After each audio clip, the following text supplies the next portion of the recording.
Hello, very warm welcome to students. Myself, Dr. Rajan Sharma. Today, I'm going to discuss a topic that is Ascaris. What are the diseases which are caused? So, basically, जो Ascaris है, इसकी जो family है, and genus Ascaris, species Ascaris lubricoides, और ये basically इसका binomial जो name है बेटा वो Ascaris lubricoides है. अब इसमें क्या है, ये एक बेसिकली राउंड वॉर्म होता है. ठीक है, राउंड वॉर्म ह्यूमंस में होता है. तो ये फाइलम इसका निमेटोडा है. ठीक है, और ये जो एस्कैरिस निमेटोडस हैं ये हमारे ह्यूमन में डिजीज कॉज करते हैं बेटा, एस्कैरिसिस. ठीक है, और ये सबसे largest most common parasitic worm है ह्यूमन का, सबसे लार्जेस्ट है. और जो सबसे common parasitic worms in human, जो कि ह्यूमंस में एस्कैरिसिस की डिजीज क्या करता है बेटा, कॉज करता है. ठीक है, अब इसकी मॉर्फोलॉजी देखते हैं. एस्कैरिस क्या आता है बेटा, ये लार्ज इंटेस्टाइनल राउंड वॉर्म है. ठीक है, जो कि अगर आप इसको बाहर से देखेंगे ना तो आपको लगेगा ये अर्थवॉर्म है. It superficially resemble the common earthworm found in the soil. ठीक है, अब जो इसमें दो तरह के इसमें होते हैं, फीमेल एंड मेल. अब जो फीमेल वॉर्म होती है ना वो लॉन्ग होती है. अगर आपको कभी कभी आप देखिए, जब आपको एक्सपेरिमेंट्स होंगे तो आप उसमें देखेंगे कि आपको वो बोलेंगे कि एस्कैरिस मेल और फीमेल में आप देखिए कौन सा मेल कौन सा फीमेल. तो आपने देखना है कि जो एस्कैरिस मेल होगा ना बेटा, मेल हमेशा स्मॉलर होता है. ठीक है, उसका साइज 30-30 सेंटीमीटर से ज्यादा नहीं पाया जाता. और जो फीमेल होती है वो क्या होती है, लॉन्ग होती है. ठीक है, 35 सेंटीमीटर तक जाता है. ये पॉइंट अपने दिमाग में बिठा लो. फीमेल जो वॉर्म है लॉन्ग होती है और जो मेल होता है बेटा वो शॉर्टर होता है. ठीक है, okay. Mature worms are cylindrical. ये बेटा सिलेंड्रिकल होते हैं, व्हाइट कलर होते हैं, लाइट ब्राउन कलर होते हैं. और ये बेटा एंड, इनके जो एंड्स है ना बेटा टेपर होते हैं. टेपर का मतलब देखेंगे, मतलब कि दोनों एंड से कर्व्ड होता है, पॉइंटेड, टिप पॉइंटेड होती है, टेपर. अब वॉर्म्स के आउटर मोस्ट में क्यूटिकल लेयर होती है. अब इनके पास, इनके हेड पे 3 लिप्स होते हैं, स्मॉल टीथ है, और इनका अपना एक डाइजेस्टिव क्या होता है बेटा, ट्रैक होता है. अब ये फर्टिलाइज एग्स, इनके जो ये एग्स जो ये ले करते हैं, ये एग्स क्या होते हैं, ओवल शेप होते हैं. इनका साइज है 65 to 40 माइक्रोमीटर इनसाइड. माइक्रोमीटर का मतलब 10⁻⁶. अब एग्स ब्राउन होते हैं, येलो ब्राउन होते हैं, और इनके पास थिक शेल होती है. क्लियर, तो ये थी बेटा इसकी मॉर्फोलॉजी. अब अडल्ट जो मेल होता है has a coiled posterior and and female. ठीक है, अब बेसिकली जो अडल्ट मेल है उसका जो एंड देखेंगे आप उसका एंड क्या होगा, बेसिकली क्वाइल्ड होता है, पोस्टीरियर एंड है. ठीक है, अब इसका डायग्राम आप देखेंगे, आप देखिए फीमेल को देखिए, फीमेल लॉन्ग है. और जो अडल्ट जो मेल है उसका एंड देखिए, एंड हल्का सा क्या दिखाई दे रहा है आपको, कर्व दिखाई दे रहा है. और इसकी लेंथ देखिए, आपको देखने से पता लग रहा है बेटा जो फीमेल एस्कैरिस है वो लंबा है एज कम्पेयर टू मेल. तो ये आइडेंटिफिकेशन पॉइंट आपने याद रखना है एग्जामिनेशन के लिए भी, बोर्ड प्रैक्टिकल एग्जामिनेशन के लिए भी आपने याद रखना है पॉइंट. ठीक है, ये देखिए क्वाइल्ड है. अब बेटा देखिए, अब हम ये बात करते हैं कि ये एक एस्टिमेशन है कि रिसर्च के अकॉर्डिंग कि 1.4 बिलियन पीपल ये इन्फेक्टेड है with Ascaris, represent 25% of the world population हमारी इन्फेक्टेड होती है.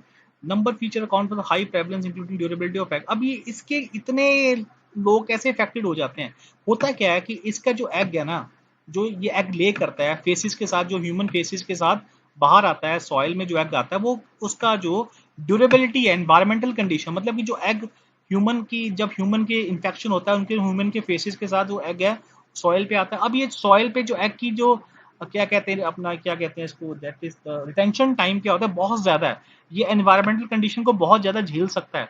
तो जितना ज्यादा एनवायरमेंट में रहेगा ये एग, उतनी ज्यादा क्या करेगा ये आपकी इन्फेक्शन क्या करेगा, कॉज करेगा. क्लियर.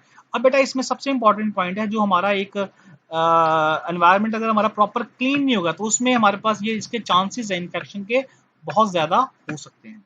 ये more than 2 billion people are affected by this infection. In the US, there is a reported prevalence of 0.8 of total population as of 1987 में थी total age population. ठीक है, अब ये अगर आपसे क्वेश्चन ये पूछा था, बोर्ड में पूछा था कि क्यों इतनी इन्फेक्शन ज्यादा हो रही, तो आपने बोलना है कि जो इस एस्कैरिस के जो एग होते हैं ना, ये केमिकल्स को लो टेम्परेचर पर बहुत रेजिस्टेंट होते हैं. मैं वही बात बार बार बोल रहा हूँ, जितनी देर तक इसके एग्स एनवायरमेंट में रहेंगे तब तक इन्फेक्शन कॉज करते रहेंगे. तो इसके जो एग्स हैं वो केमिकल्स में लो टेम्परेचर पे क्या होते हैं, रेजिस्टेंट होते हैं, तो वो एनवायरमेंट में रहेंगे और वो डिजीज कॉज करेंगे. देखिए एग आपके सॉइल में सेवरल मंथ और ईयर्स तक रह सकता है, जब तक रहेगा तब तक वो इन्फेक्शन कॉज करेगा. तो ये इसका आंसर होगा कि ये क्यों ज्यादा इन्फेक्शन कॉज करते हैं, क्योंकि इनके एग एनवायरमेंट में लंबे समय तक रहते हैं सॉइल में. बेटा एस्कैरिसिस ये सभी एजेस में होता है। ये मोस्ट कॉमन पाया जाता है बेटा चिल्ड्रंस में, 2 to 10 ईयर ओल्ड चिल्ड्रन में। और जैसे जैसे एज बेसिकली एज इंक्रीज होती है ना अबव अपने 15, तो इसके जो इन्फेक्शन के चांसेस कम होने शुरू हो जाते हैं। ठीक है। अब अब इसके जो बेटा इन्फेक्शन के जो रेट है एस्कैरिसिस के, ये हमने देखा, रिसर्च के अकॉर्डिंग देखा कि जो HIV के पेशेंट्स होते हैं उनमें इनके जो चांसेस इन्फेक्शन के क्या होते हैं बेटा ज्यादा होते हैं। अब ट्रांसमिशन कैसे होता है इसका, एस्कैरिसिस का ट्रांसमिशन देखिए कैसा होता है, वो आपको थोड़ा सा बताते हैं इसमें। ट्रांसमिशन भी बेटा इसमें अब आप देखेंगे कि इसका जो ट्रांसमिशन है, ये देखिए Lumbricoids, Ascaris lumbricoids is transmitted primarily through fecal oral contamination। जो fecal से आपका contamination आता है, fecal oral transmission can be occur by ingesting a contaminated soil, water और food। अब ये जो आपका एग है ना, एग जो कि सॉइल में आता है, फेसिस के साथ आता है बेटा, अगर ये एग आपके सॉइल को कंटेमिनेट करेगा, ठीक है, वाटर को कंटेमिनेट करेगा, और आपके जो रॉ वेजिटेबल्स हैं, जो फ्रूट्स हैं, जो सॉइल में आपके ग्रो हो रहे हैं, उसको कंटेमिनेट करेगा। अगर वो आप वो फूड, जो रॉ वेजिटेबल्स फ्रूट्स को आप without washing, without proper treatment में घर में यूज करेंगे, तो इन्फेक्शन के चांसेस आपके अंदर क्या हो सकते हैं, ज्यादा हो सकते हैं। अब ascariasis is caused by directly indirectly eating a soil contaminated with the faces carrying this egg. तो बेटा एस्कैरिसिस कैसे हो सकता है, अगर आप वो जो सॉइल में जिस पे आपके पास एग्स हैं, अगर वो आप उसमें जो आपके पास जो वेजिटेबल्स हैं, जो फ्रूट्स हैं, अगर आप विदाउट वॉशिंग उसको यूज करते हैं, तो वो उसमें जो एग्स हो गए वो आपकी बॉडी में जाके क्या कॉज कर सकते हैं, इन्फेक्शन कॉज कर सकते हैं। These egg mature in the body. अब बेटा ये जो एग्स होते हैं ये हमारी ह्यूमन बॉडी में जाके क्या करते हैं, मैच्योर करते हैं। They eggs, these egg basically they mature into the body. अब ये देखिए, ये देखिए, ये आपकी बॉडी में जाके क्या होते हैं, मैच्योर होते हैं। And adult,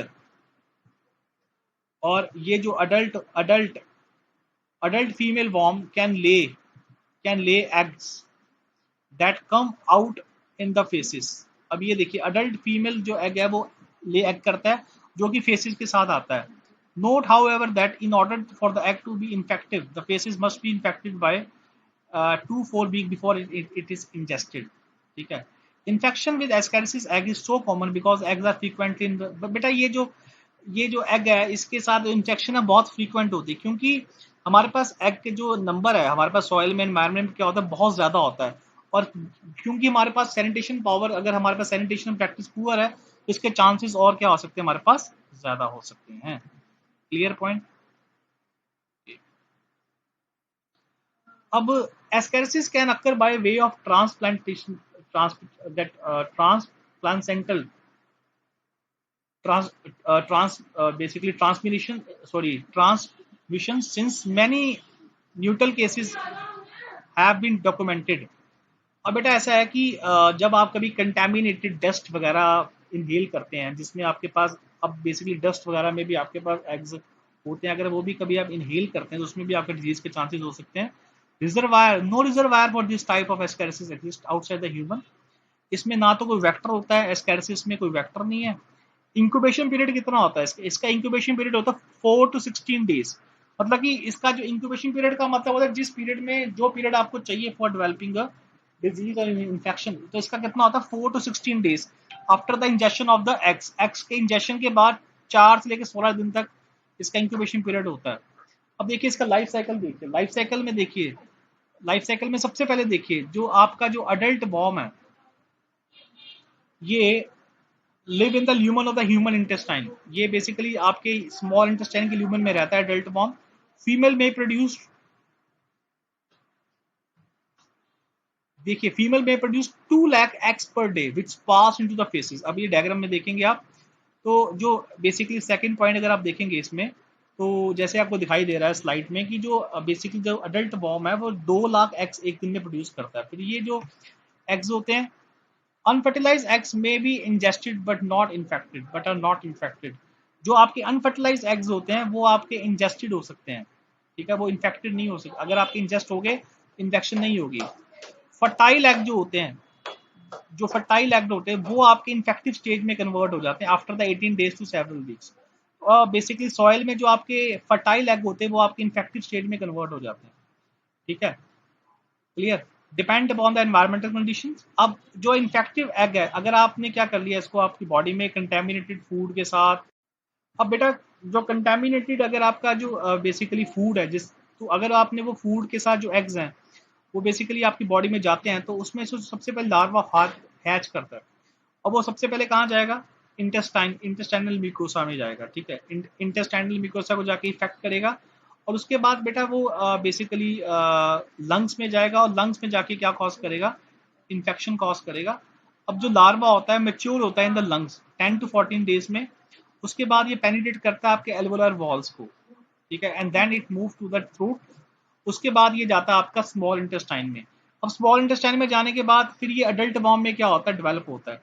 between 2 to 3 months adult worm can live 1 to 2 years। तो वहां पे अडल्ट वॉर्म आपका 1 to 2 years रहता है स्मॉल इंटेस्टाइन में। ये डायग्राम से अगर आप देखेंगे, जैसे देखिए ये एम्ब्रियोनेटिक जो एग है, जो आपका एक्टिव फॉर्म है, जो आपकी विरुलेंट फॉर्म है एग की, जो डिजीज कॉजिंग एग है, जो आपका फर्टाइल एग है, ये सबसे पहले आपकी बॉडी में जाता है। सबसे पहले ये कहाँ जाएगा? Larva go to the liver, और ठीक है, उसके बाद ये हार्ट और लंग्स में जाता है।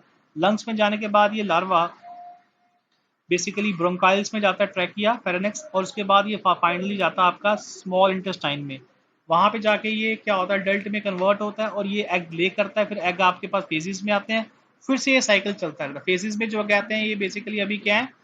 ये आपकी अनफर्टिलाइज्ड एग्स हैं। अगर अगर अनफर्टिलाइज्ड एग्स फिर सॉइल में जाके मेच्योर एग में कन्वर्ट होते हैं, फर्टाइल में कन्वर्ट होते हैं, फिर ये वापस आपका एम्ब्रियोनिक फॉर्म में जाता है, फिर ये इसमें जाता है। तो this is how the cycle repeats on. तो this is a cycle for ascariasis.